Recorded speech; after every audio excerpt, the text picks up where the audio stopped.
Mhm, mhm, mhm, mhm. Let's go.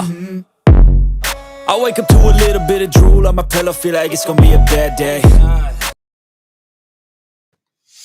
To make sure that your Google form will be accessible to people outside of Aztec Municipal Schools, you'll probably want to take note of the very top of your Google form as you're editing it. So I'm in an editor's view right now. Notice that it says this form is automatically collecting emails for Aztec Municipal Schools users.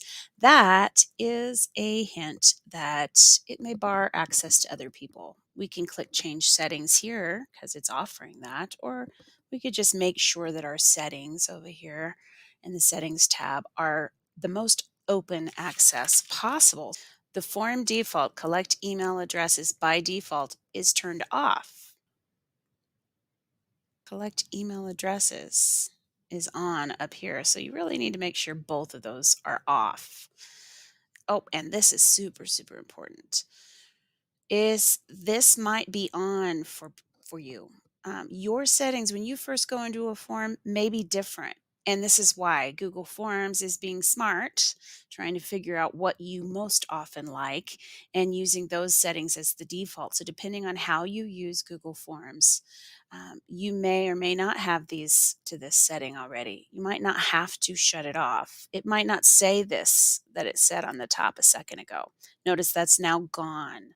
There's lots of ways you can test it on someone before you send that Google form out and people experience delays or barriers that prevent them from responding. All right, so this person has already put the full name as one of the questions, their contact information, and their email.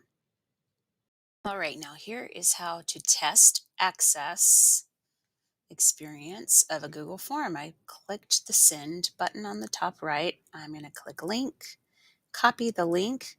Now I want to open my personal Gmail window. And I actually want to go even further than that because it is Gmail.